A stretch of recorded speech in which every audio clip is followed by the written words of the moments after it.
চলতি বছরের অক্টোবরে টি-20 সিরিজের মুখোমুখি হতে যাচ্ছে আফগানিস্তান ও বাংলাদেশ। দুই দেশের ক্রিকেট বোর্ডের আলোচনার মধ্যে দিয়ে আগামী অক্টোবরে 3 ম্যাচের টি-20 সিরিজ আয়োজন করতে যাচ্ছে আফগানিস্তান।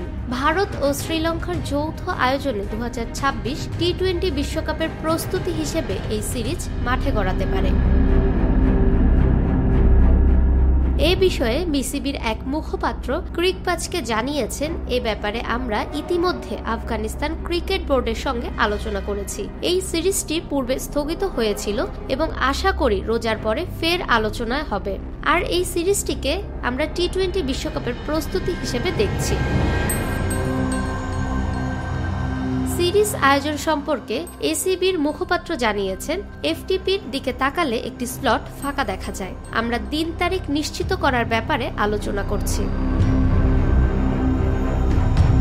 2024 সালের জুলাইতে বাংলাদেশের বিপক্ষে 2টি টেস্ট, 3 ম্যাচের ওয়ানডে ও সমান টি-20 সিরিজ আয়োজনের কথা ছিল আফগানদের। তবে বিসিবি সূচির জটিলতায় পূর্ণাঙ্গ সিরিজটি স্থগিত করে দেয়। ফাহমিদা বিনতে আনোয়ার, নিরপেক্ষ নিউজ ডেস্ক, ঢাকা।